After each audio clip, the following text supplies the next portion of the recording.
Buenas tardes, compañeros. Espero se encuentren bastante bien. El día de hoy vamos a dar inicio de una vez y vamos a seguir viendo la presentación que esperamos terminar el día de hoy porque ya nos dieron fecha para los exámenes parciales, ¿verdad? Que son la otra semana. Entonces, la información o el examen vendría elaborado en relación a esta presentación y a los trabajos que ustedes me han entregado, que es el de el relacionado a bueno, el que van a entregar hoy, ¿verdad? Que es la calidad de aguas para riego.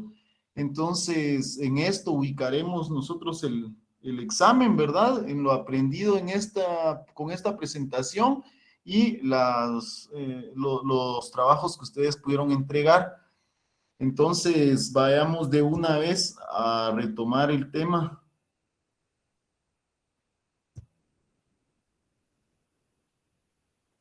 Hablamos del uso inteligente y precisión del agua, eh, cómo evitar el escurrimiento y la reducción de la erosión con los sistemas de riego, la fertilización o fertirriego. Eh, Estos aún los vamos a corregir no a corregir, sino a brindar mayor información más adelante, pero ya tenemos el dato. El uso eficiente de los fertilizantes, precipitaciones y presiones bajas como ahorro de energía en el bombeo, mejor control de enfermedades, múltiples cosechas al año, mayor rendimiento. Eh,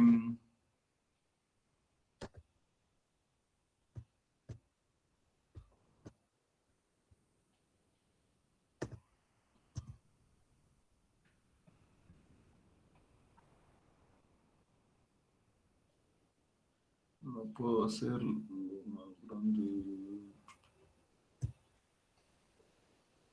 No me da la opción ahorita. Bueno, y tenemos entonces que hablábamos sobre la cinta de goteo. Aquí generalmente se descarga 1 litro por hora en el caudal de descarga de la cinta de goteo. Normalmente es de 1 litro por hora. Eh, Nosotros siempre ubicamos el riego para arriba, así como ven en la imagen, para evitar taponamientos en el sistema. También se puede sugerir que a la hora de las instalaciones, la cinta tiene que estar tensa para no perder la ubicación sobre el camellón. Nosotros siempre debemos hacer la prueba de riego antes de colocar el mulch a la hora de sembrar. Entonces siempre vamos a probar y hacer la prueba de riego, tomando esto en cuenta, ¿verdad? Ponerlo para arriba para que no hayan taponamientos. Podemos o es recomendable usar 2 cintas de goteo por camellón para distribuir mejor y tener una eficiencia del agua, ya que si no, solo se va a mojar un lado, ¿verdad? Ustedes, y pues ahí podemos causar algunos daños, por ejemplo, exceso de humedad en un área o que las raíces del sistema que estamos produciendo se orienten solamente hacia ese lado y, y no tengamos una buena distribución radicular después, ¿verdad? Tiene que tener también un buen distanciamiento entre los agujeros para la cantidad de agua, o a la hora de que nosotros perforemos el mulch también, ¿verdad? Que tratemos de que las cintas no se vayan a dañar. Entonces tenemos siempre que hacer las pruebas y ver esta situación, ¿verdad? En relación al mulch. El mulch es un material que utilizamos para cubrir el camellón. Esto brinda o nos permite guardar mayor humedad y un control de malezas con el mulch. Entonces, la recomendación es usar para arriba la cinta de goteo. Recordar que el caudal de descarga es de 1 litro por hora aproximadamente. Que el gotero siempre tiene que ir para arriba en la cinta de goteo para evitar los taponamientos, que pongamos 2 cintas por camellón para mejorar la distribución del agua y también evitar este problema, ¿verdad? De las raíces. Y a la hora que nosotros fijemos los emisores, hay que evitar las fugas y hacer cortes rectos en las mangueras para que no tengamos ninguna, que no se nos salga el agua, ¿verdad, compañeros? Eh, Aquí con las mangueras de riego, pues no vamos a tener muchas recomendaciones, es igual que la otra, o sea, la información es igual. Eh, Solo que normalmente la manguera es ciega, la manguera que no ve, le llaman, ¿verdad? Esta puede solo perforarse para definir dónde van a ir los goteros o colocarle los goteros encima. También se usa como elevador desde la tubería de PC que está enterrada hacia la superficie para conectar con la cinta de riego. Entonces tenemos que tener mucho cuidado con eso o comprar las mangueras que ya traen, que traen su pastilla o su cilindro con autocompensante. En las normales son las que les digo yo que son como manguera ciega o la manguera que no ve, donde nosotros tenemos que aplicar o abrir los agujeros por distanciamiento y poder ubicar ahí los goteros para el riego y también ver que el mulch quede, que se ponga después del riego, ¿verdad? Para no lastimar nosotros o no romper las mangueras y las cintas. Siempre debemos tomar eso en cuenta, compañeros, y como les decía, es mejor dos para que se distribuya el agua de mejor manera y si ya solo una, podemos torcer las raíces. Teníamos también los goteros de botón, son los que se pueden colocar sobre las mangueras de riego. Hay normales y hay autocompensantes o con goteros antidrenantes también, que cortan la emisión del agua cuando baja la presión. Los autocompensantes es que mantienen un caudal constante de agua mientras trabajan en un rango de presión. Eh,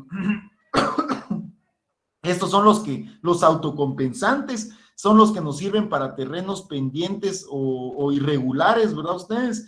Estos goteros tienen mayor tiempo de vida que la manguera misma y su distanciamiento entre goteos puede ser definido acorde a la conveniencia de nosotros. Para colocarlos solo pinchamos la manguera o la cinta. Más utilizamos manguera, ¿va? Para estos procesos. Entonces pinchamos la manguera y se mete a presión los goteros. Si se tapan, pues nosotros podemos desarmarlos y limpiarlos, pero siempre recuerden ustedes que para limpiar tubería y los sistemas utilizamos el ácido fosfórico para limpiar y tenemos que determinar si lo vamos a usar como abono. Si se va a usar como abono, tenemos que aplicar la cantidad correcta. Ahí vamos, ¿verdad? Nos tocaban ahora los aspersores denominados aspersores al emisor de agua que funciona hidráulicamente como una tobera, lanza el agua pulverizada por la presión del sistema a la atmósfera a través de un brazo con una o dos salidas en su extremo conocidas como boquillas. Distribuye el agua sobre el área con un chorro de agua que gira a 360 grados alrededor de sí, ¿verdad? Son aspersores que tienen el círculo completo, pero que también se pueden regular entre los dos extremos, que son aspersores de círculo parcial, es decir, estos se pueden bloquear y podemos regar solamente una parte del círculo completo de 360 grados. Hay una diversidad de modelos según el ángulo de dispersión de agua que querramos o la pulverización y el caudal que se va a enviar por medio de este sistema. El caudal puede ser alto, puede ser medio o puede ser bastante bajo y depende de él el alcance de las gotas de agua, la presión de operación y el material de la fabricación. Nos van a decir mucho en relación a cuál elegir, ¿verdad? Tenemos que tomar muy en cuenta esto, los alcances de las gotas, la presión que maneja cada una de las diferentes modelos que hay. Estos son los que conocemos nosotros que tienen un bracito que hace que tope y tira una distribución de agua en un área como golpeteo, ¿verdad ustedes? Eh, estos los podemos utilizar así sin ningún problema, ¿verdad?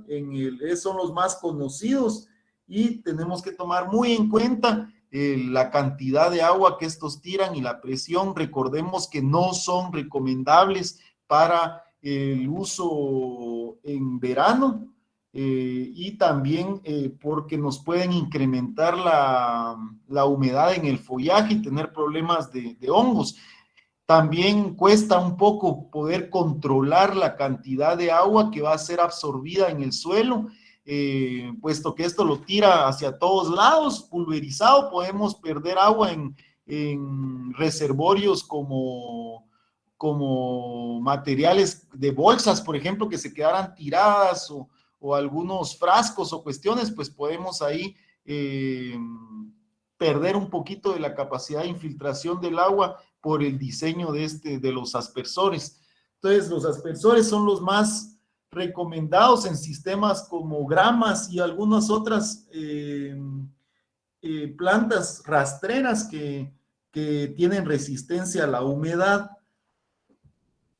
Tenemos los microaspersores que cumplen o fungen la misma función, solo que como la palabra los dice, son más pequeños. Micro es de pequeño.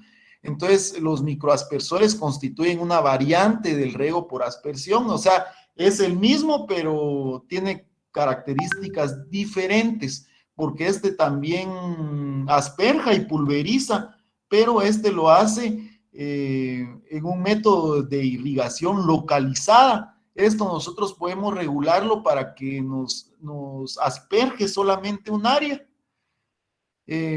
Son iguales a los aspersores de impacto, solo que lanzan el agua pulverizada por la presión a la atmósfera, pero con un menor alcance, con un menor tamaño de gotas, y requieren de una menor presión de operación. Se instalan verticalmente y hay modelos para ser instalados de manera invertida. Esto nos permite a nosotros poder asperjar árboles, por ejemplo, o eliminar este factor del incremento de la humedad en el follaje si nosotros ubicamos los microaspersores para que tiren el agua alrededor de los tallos y áreas de raíz. Entonces eso nos permite a nosotros aprovechar, ¿verdad? El agua y pulverizarla. Entonces, ¿cuáles son las diferencias del microaspersor con el aspersor? Es que tiene un método de irrigación localizada, eh, o lanzan, mejor dicho, el agua pulverizada por la presión a la atmósfera, pero con menor alcance, menor tamaños de gotas y requieren menor presión de operaciones. Entonces, esto puede ser más beneficioso para sistemas de cultivos tradicionales, ¿verdad? En los que no tenemos mucha agua y que nuestros métodos de almacenamiento de agua, pues no son eh, tan grandes como para almacenar una buena cantidad. Entonces eso tómenlo en cuenta ustedes. Recuerden de dónde nosotros podemos obtener agua. Eso va a venir en el examen también, porque lo estuvimos viendo, de qué áreas nosotros podemos obtener agua. Y de ahí ves que vienen los temas de calidad de agua, qué tipos de agua usamos para el riego, ¿verdad? ¿Será que podemos usar las aguas negras? ¿Será que podemos usar las aguas grises? ¿Será que usamos las aguas verdes? ¿Será que usamos las aguas amarillas? ¿Será que vamos a utilizar nosotros agua virtual en el riego? Todo eso se han preguntado. El agua virtual sí la hemos utilizado, pero se ha utilizado en la elaboración de estos instrumentos. Entonces, siempre tomen en cuenta las calidades de agua que existen, compañeros, por favor, porque van a venir en el examen. Después venimos a los conectores. Aquí sería bueno que nosotros pudiéramos tener a la mano realmente los conectores y mostrarles cuáles se conectan a las tuberías de PVC, cuáles van a las mangueras y cuáles van a las cintas de riegos, porque hay conectores que también independizan cada cinta de riego con una llave de paso. para tener un mayor control en la distribución del agua y de los fertilizantes. Entonces, al final de cuentas, nosotros decimos que existe una gran variedad de conectores y accesorios requeridos para acoplar los diferentes elementos de los sistemas de riego de baja y de media presión. Principalmente los de goteo y microaspersión conllevan muchos conectores que tenemos que ir ubicando realmente, ¿verdad? Porque como les decía, estos pues nos debemos saber cuál es el que nosotros usamos para conectar a la tubería de PVC, que ustedes saben que la tubería de PVC es más rígida. También tenemos que saber cuáles van conectados a la cinta de riego, cuáles van conectados a la manguera de riego, porque sus materiales y sus formas son un poco diferentes para el tipo de material que nosotros estamos utilizando.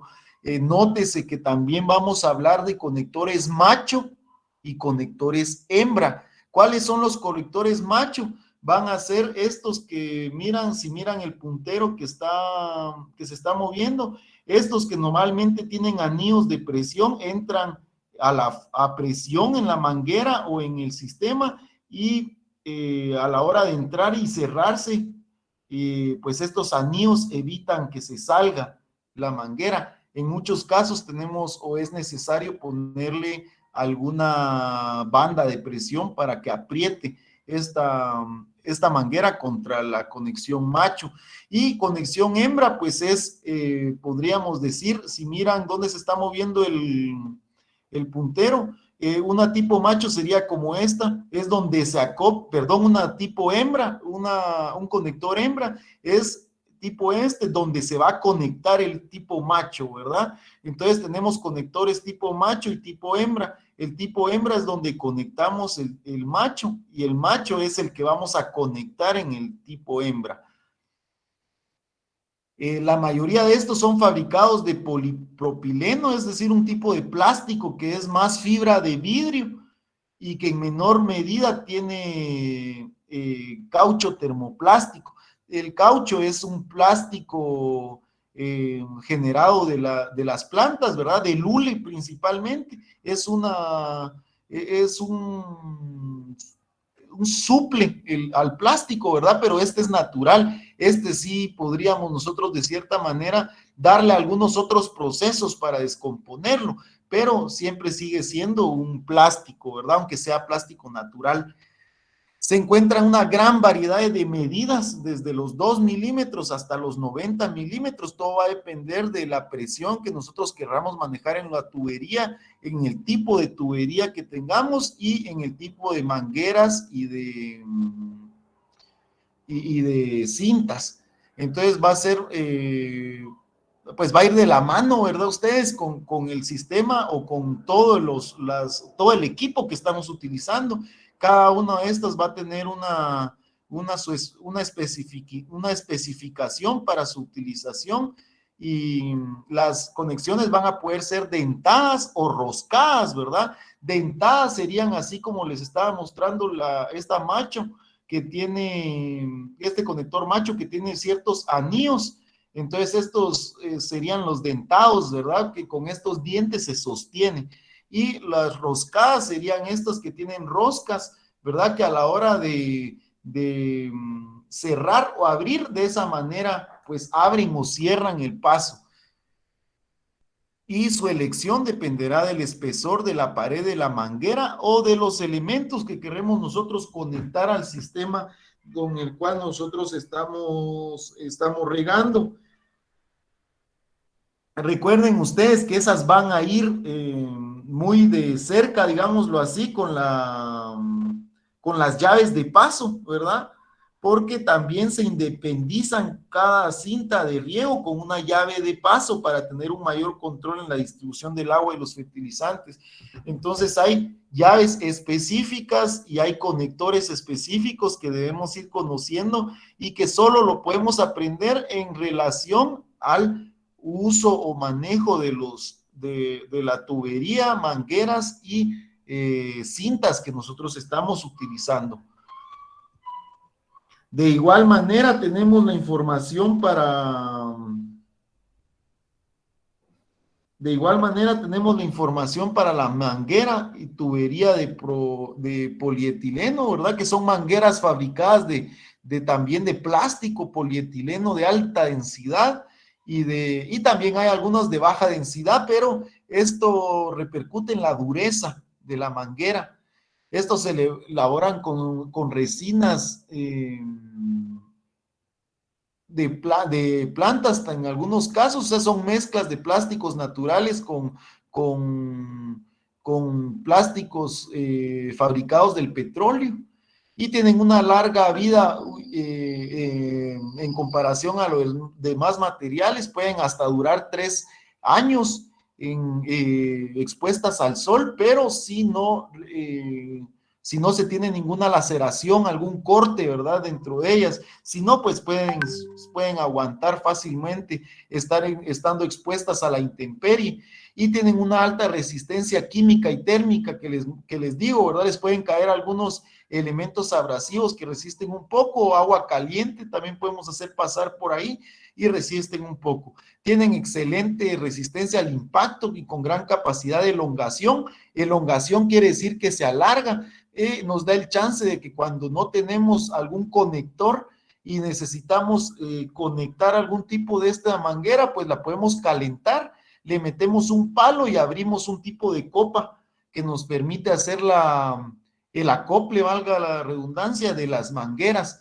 Entonces, esto, ¿qué nos dice? Que tiene una alta resistencia térmica porque no agarra fuego, ¿verdad? Y no se llena de hoyos, sino que nos permite manipularla para poderlo arreglar, solo que si es un poco duro en el caso de las altas densidades y las de bajas densidades, pues sí siempre tienen su dureza, pero que tienden a quebrarse si lo manipulamos demasiado. Son utilizadas como laterales de riego en diámetros menores y también como líneas principales y secundarias en diámetros grandes de los sistemas de riegos. También vamos a tener las mangueras Lie-Flat, que son conocidas también como las mangueras planas. Estas son de alta resistencia, son fabricadas con poliéster de trenzado, es decir, un material que utiliza también plásticos en hilos que le brindan una mayor resistencia porque el material prácticamente es entretejido. Al decir poliéster de trenzado, quiere decir que son hilos pequeños que una máquina va trenzando y va sellando con plástico. Entonces este material es resistente. Es un trenzado triple bajo un proceso de coextrusión para la manguera y el recubrimiento, es lo que les digo, que se trenza y le echan un plástico encima para sellar el trenzado. Es flexible, es bastante manejable y es utilizada para conducciones temporales de agua como una línea secundaria de riego o como colectores en sistemas de riego por goteo. Son y tienen buena resistencia. Se pueden utilizar en los diferentes sistemas como una línea secundaria, puesto que resiste bien presiones altas y con conectores y disminuyendo la cantidad de la línea, el grosor de la línea, nosotros podemos generar una mayor presión. También tenemos válvulas de aire. Podríamos mencionar en las válvulas podríamos mencionar en las válvulas de aire o especificar que algunas piezas como estas o los filtros de anillos que habíamos hablado que van en el caballete, se controlan con las llaves para sectorizar el riego o incluso inyectar fertiriego por medio de sistemas Venturi o tanques fertilizadores. El sistema Venturi es por aire, ¿verdad? Que introduce por medio de burbujas al agua los materiales. Ese es el sistema Venturi. Entonces estas válvulas de aire van cercanas al, al,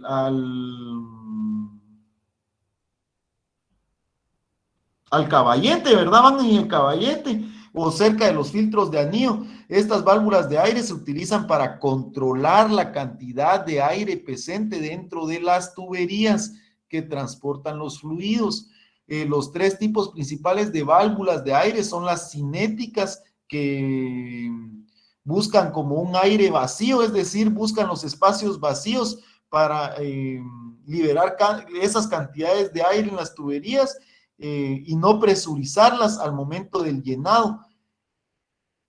Y también ingresan aire al momento del vaciado de las tuberías, las automáticas que liberan constantemente pequeñas cantidades de aire en las tuberías presurizadas, y las combinadas se conocen como triple efecto, que realizan las funciones de dos tipos de válvulas, de las dos tipos de válvulas que nosotros mencionamos. ¿Cómo es esto? ¿Cómo funciona? Eh, Cuando nosotros tenemos un sistema de almacenamiento que a veces,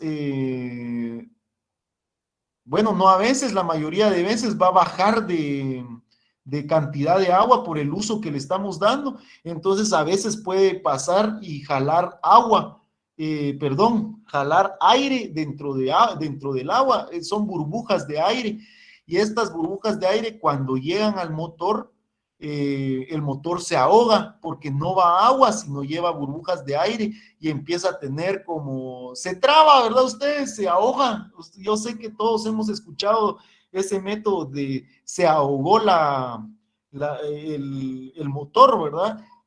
Y también hemos escuchado la ceba del motor cuando la vamos a encender, que es llenar de agua la tubería